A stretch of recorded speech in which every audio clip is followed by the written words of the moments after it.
lay nuyu di la gërëm ci ñu recevoir ci kër c'est vrai que sonn nga semaine yëpp yaa ngi woon ak Lions yi di leen gën a ñaax encouragé tey nga ñëw war a nopp ñu ñëw këfaat la. waaw maa ngi nuyu ñëpp di nuyu waa Sénégal yëpp. ci biir compétition yi lañu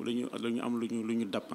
muy Wally Seck sol fi benn t-shirt gars yi génn maanaam waxatuñ waxu football waxatuñ waxu équipe nationale bu gagné mais li ñu doon wax mooy Wally Seck ak góor jigéen ñi naka nga gisee loolu mais benn communication la bu ñu doon def ci benn bis bu am importance bu toll ni Sénégal gagné ñu war ko feete wala boog c'est une simple erreur. waaw xam nga man tey jii mënuma wax erreur la mënuma wax du erreur man le message bi nga xam ni tey jii bu ma koy lancé Wally Seck laa koy lancé parce que tey jii suma doom la suma nawle la ci musique ñoo bokk nit moom lépp loo mën a maytu loo xam ni suñ ko déggee day yàq sa der wala day tilimal sa der wala day tilimal sa deru njaboot maytu ko ndax man tey man Mame Goor su ma sañoon bu ñu nee Sénégal ku fi gën barke Serigne Bamba waykat lay nekk te moom il est le chouchou de la jeunesse xale yi dañ ko bëgg yow nag soo nekkee xale di def musique xale yi bëgg la tu dois montrer le bon exemple mooy tey jii ci sa waxin buñ ko déggee dañu war a xam ne lii waxi dëgg la ci sa jëfin buñ ko déggee dañu war a xam ne lii jëfinu dëgg la ci sa doxin ak sa solin parce que xale yi dañ lay roy loolu rek laa am message boo xam ne dama ko koy lancer parce que tamit il est temps que moom tamit mu xam li muy def parce que tey jii bu fekkee ni succès dafa graaw soo ko amee ku nekk ngay gis da ngay gis ñoo xam ne mat nañ la bàyyi di la wooyee papa da ngay gis ñoo xam ne dañuy ñëw ànd ak yow pour di am ay gel parce que dañu amoon problème mu am gel léegi xaritu diw laa rek dina tax ñoom ñu commencé mën di am ay gel ñëw di la approché am ñoo xam ne dañuy ànd ak yow pour am visa tukki am ñoo xam ne dañuy ànd ak yow pour tour yow nag yaa war a toog nga xoolaat ràññee xool ñi nga war a àndal ak ñi nga warul àndal sa xarit bi nga ëpp looy xulool xamal ni kooku mooy sa vrai xarit parce que boo waree def naka su dul noonu ko koy taxaw saaganteeg yow xeex ak yow ne la lii bu ko def mais ñoo xam ni loo def ñu ne baax na ku la tudd ñoom ñëpp ñu daw dem ci presse bi taxaw di fen di wax ay saytaane lañu dañ lay jaxaseeg àddina sa carrière bi nga koy xeex di ko ñafe kenn jàppalewu la da nga ñëw tu t'es fait seul ba ngay door a tàmbali gars yi dañ doon wax waa ji mënul dara nga koy ñafe di ko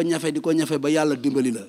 del ànd peut-être le conseil que je lui donne mooy man suma xaritu doom la suma doom day woy ñoom ñaar ñoo bokk génération li may wax sama doom laa koy wax xoolal ñi ngay àndal xoolal ñi nga war a waxal parce que léegi nit ñi intérêt rek moo leen ñor c'est des traîtres lu ñu bëgg buñ ko mënul am ci yow waxal la lu ñaaw léegi nag nit da ngay moytu taxul ñu ne nit ki dafa ragal mais da ngay moytu parce que tamit Sénégal dafa nekk dëkk boo xam ni 95% des Sénégalais ay musulmans lañ te tamit nañ waxante dëgg tey jii affaire góor jigéen benn société bu nekk ci dëkk bi tudd Oxfam ñëw di ko promouvoir intérieurement ci biir société mu dem ba ay sénégalais mu naqari leen ñuy démissionner wala ñu leen di dàq ñëpp xam ko tey état bi dafa war a jóg taxaw ci loolu. parce que organisme internationaux yi nga xam ne ñoo ñëw di dugg ci dëkk yi naan dañuy dimbali njaboot geek ku feebar ñu lay dañuy fen il faut que nit ñi maytu loolu parce que tey jii dañu jàpp ni pays africains yi comme c'est des pays pauvres mën nañ ñëw dugg lu leen neex ñu def ko fi fii nag dëkku Sëñ Tuubaa la dëkku maam Alaaji Malick la dëkku maam Seera Fall la dëkku maam Baye Niass la am na loo xam ne duñu ko nangu suñu réew même bu ko gouvernement bi nanguloon population bi ñoo koy bañ ku fi def yëfu góor jigéen wala nga def yëfu lesbienne ci mbedd mi wala nga génn di ko promouvoir wala dara dañ lay duma parce que nag dëkk bi suñu dëkk la te bu yàqoo ñun la yàqool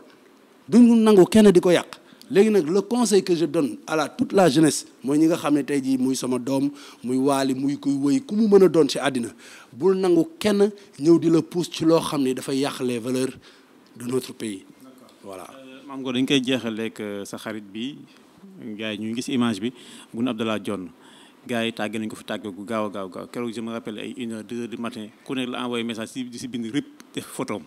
xam nga loolu après sans boo laajee nit ki foo ko jëlee moo dañ ma kaa envoyé ndax déggoon nga information boobu. waaw dégg naa information bi mu ma fekk keer ndeysaan bi ma jotee message bi dama tiit fekk maa ngi toogoon ak benn kilifa bu mag bu ñuy wax Souleymane Ndéné Ndiaye muy moo nekkoon premier ministre dernier premier ministre Ablaye Wade ma rek ci saa mu jël téléphone am mu composé di woo Ablaye Dione mu sonné dans le vide quoi après ñu toog di ci waxtaan après même pas quelques minutes après ñu gis ni am ay site internet ak yu ko commencé weddi quoi xam nga mais comme il faisait 2 heures du matin man mënuma ko woo parce que man moom suma xarit la yàlla dogal na suma xarit la nit ku baax la ku taalibe Sëñ Tuubaa la ku liggéeyal Sénégal la te jàmbaar la donc nag Sénégal il faut ñu moytu yenn affaires yi affaire adversité warul tax ngay yéene nit dee yàlla moo ko moom nit ki mënul tànn jour bi muy juddu mënul tànn jour bi muy dee yàlla mooy dogal bakkanu doomu aadama nit ki mën nga ko yéene lu bon lu ne mais laay fam sunu borom moo ko yor même boo waaxu woon pour yow dem rey ji ko te jour boobu warul dee du dee donc nag le message bi nga xam ni man moom laay jox mon ami le PM le secrétaire général bi nga xam ni moom mooy Mahammed Boun Abdallah Dionne lii na ko muñee yàlla parce que tey jii dégg naa ku ñu tàggee te faatuwuloo moom da ngay gën a gudd fan est-ce que comprendre la donc nag gudd fan googu nga xam ni nag tey jii nee nañ ku ñu tàggee te deewuloo moo lay dal yàlla na ko barke boobu rek topp di ko ñaanal nag mu wér bu baax a baax dellusiwaat Sénégal ñëw jël liggéeyam et puis jàppale le président de la République parce que franchement tey jii président tamit mënuñu wax ba jeexal te duñu wax ci moom parce que xam nga réew dafa am ay aspects yoo xam ne yu jara fonk lañ mooy tey jii Macky Sall dafa jiite Sénégal ñu ñëw pétrole feeñ coow li bëri na nag zircon feeñ coow li gën a bëri tey jii